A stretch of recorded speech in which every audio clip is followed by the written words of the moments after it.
Hello everyone, today we're going to be comparing a $15 studio headphone right here, the DJ902, I don't think this actually has a name, compared to the M50X, which is a $150 studio headphone. Now, is the difference that noticeable? The short answer is yes. The long answer is yes, but let's find out. Now, before we get into the products themselves, I should tell you that when you're paying $150 for headphones, you're not paying $150 for the exact product that you're getting. You're paying that money for R&D, research and production, inventory, marketing, staff, innovation, etc. And so a lot of the price goes away when you're talking about something like this. This thing right here, I mean, the drivers, they definitely got them from some warehouse. The design is already, it's very OEM. It's a lot cheaper to manufacture something like this. That said, let's get into the build quality of these. Starting with the $15 Temu studio headphones, you can tell that the plastic here is the lowest quality there is.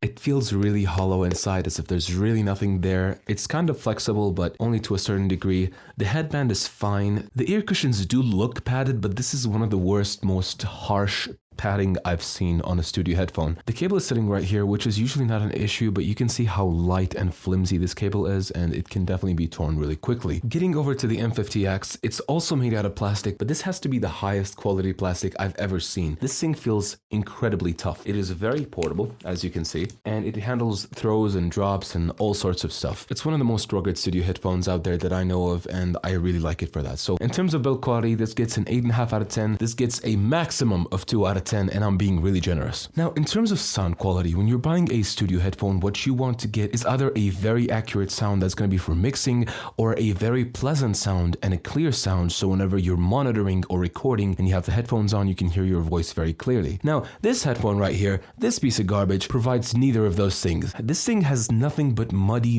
bass. There's no mids whatsoever, and the treble is there, but it's barely there. I'll try to give you a demonstration of how the audio sounds, but it's not going to be very accurate because it's going to be made with a shotgun microphone and not a measuring microphone or something like that. Again, moving over to the M50X, the sound quality of these is just wonderful. Now, they are not the most flat thing in the market, so for mixing, they may not be the best #1 option, but they have such a beautiful sound in terms of bass being slightly elevated in the higher bass, in the top bass, and a bit more flat in the lower sub bass. The mids are fairly accurate, so you know exactly what your voice is going to sound like in the mix, and the treble is a little bit elevated, so you get more of those nuances when you talk. This is what makes it such a standard issue headphone, such a great option as a headphone for monitoring in all studios. So for features, this headphone right here, it works.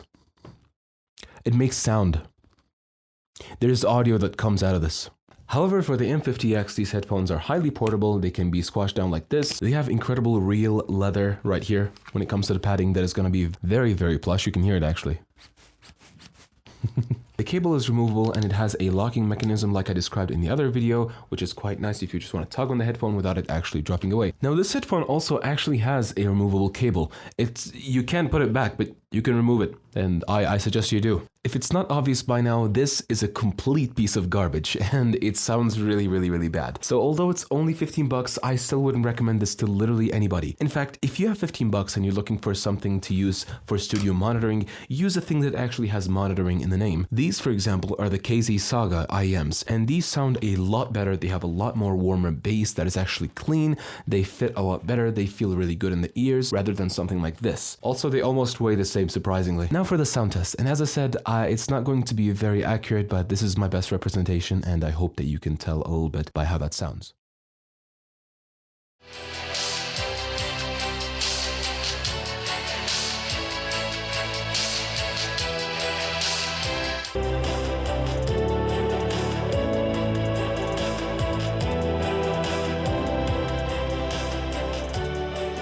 So I'm going to listen to it later in the post-production, but I hope it's obvious how bad this sounds compared to the M50X. Now, in conclusion, if you're looking for a budget studio headphone, do not look here. If you're looking for something budget as a studio headphone, look for something like the M20X, anything from PreSonus, even M Audio, the things that come with the packages. Even if you opt for something like an AKG K52 or a Samson $40 open back headphone, they're going to sound drastically better than whatever this piece of junk is. So yeah, don't buy it. I hope this video helped someone, and I hope that you have a very nice day.